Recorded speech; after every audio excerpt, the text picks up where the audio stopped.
Hey, what's going on, guys? It's Alex from PenPath, and today I want to give you 5 tips that e-commerce and direct-to-consumer brands can utilize to track their organic social media ROI.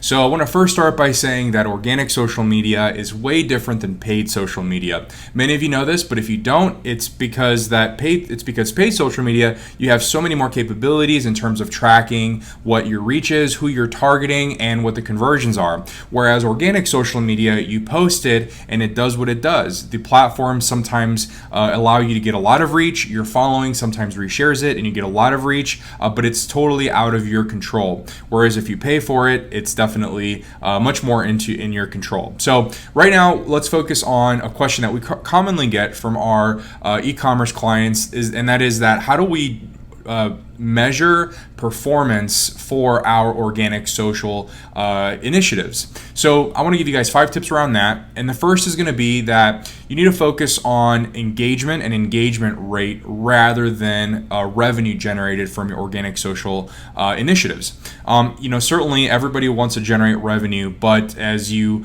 want to generate revenue, it should come from your paid efforts, not necessarily your organic efforts. So you want to measure engagement and engagement rate. One thing that you want to think about is including clicks within your engagement and engagement rate. So a lot of these platforms definitely have different metrics like shares, likes, comments, saves, taps forward, taps back. So interactions are definitely they vary by platform. But as a whole, you want to understand what's your overall engagement rate, and clicks is something you definitely want to be adding to that.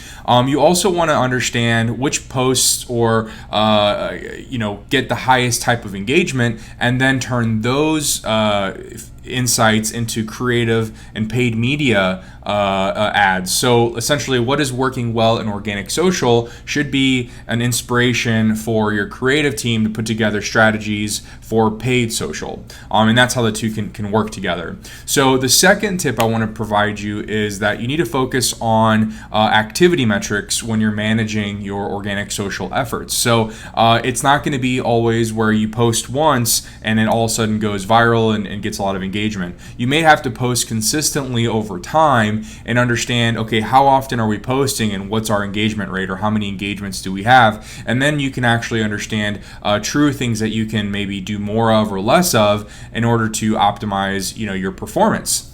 So engagement and all the other metrics can be related to your activity.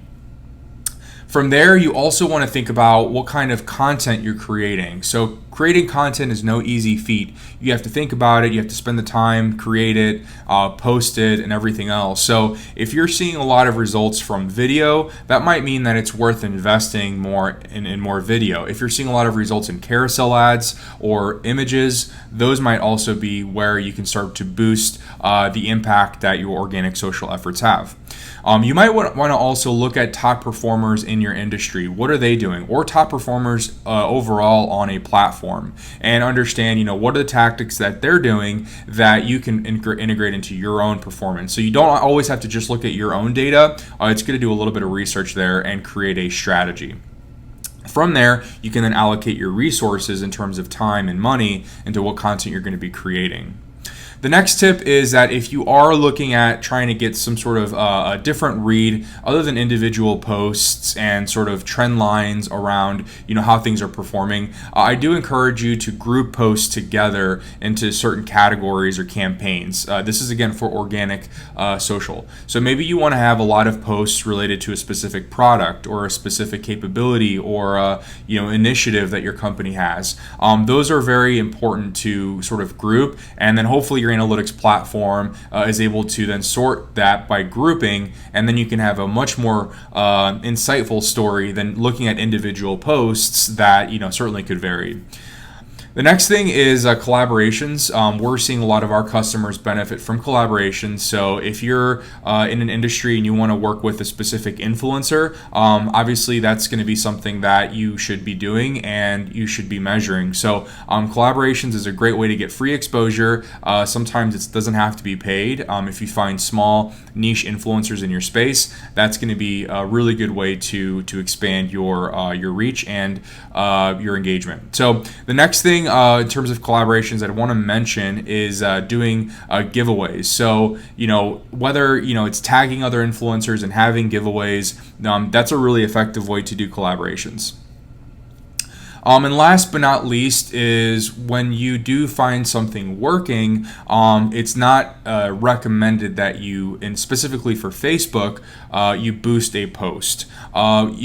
Sometimes it's so easy to just say, hey, this is going, doing really well, let me boost it. Now, certainly you can take it on a case-by-case basis, but generally speaking, it's much better to use your ads manager to do promoted posts versus just boosting them directly from your feeds. What'll happen if you're not careful is that you'll notice that your feeds reach and engagement is going to be now skewed because you have one post that just did way better than everything else. It's actually not going to be tracked separately from your organic social data. So always make sure, if possible, to avoid boosting posts. I know LinkedIn does this, allows you to do these types of things, but try to always make sure you're promoting posts from the ads managers and that you have. So I hope these tips were helpful. If you want to have better tracking inside of Google Analytics, my last tip is going to be to use some sort of tool that has automated or integrated UTMs. So therefore, you don't have to think about tracking what kind of traffic you're getting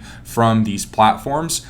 This is, of course, related to the platforms that have click-throughs, and so make sure you have a UTM tracker. If you don't have one already, we provide one. Look into the description for that, and ultimately, you want to have your social media metrics within what Facebook is telling you in terms of engagement, and then you can look at your Google Analytics and track those UTMs and see what kind of traffic you're getting as well, and if that traffic is engaging on your website or even converting into customers. So I hope that was helpful. I'm Alex with PenPath, and hope you guys can subscribe if you like this channel and let your friends know about it as well. So we're here to help e-commerce brands and direct-to-consumers brands make sense of their data, turn it into information, and ultimately growth. So I'll talk to you guys later.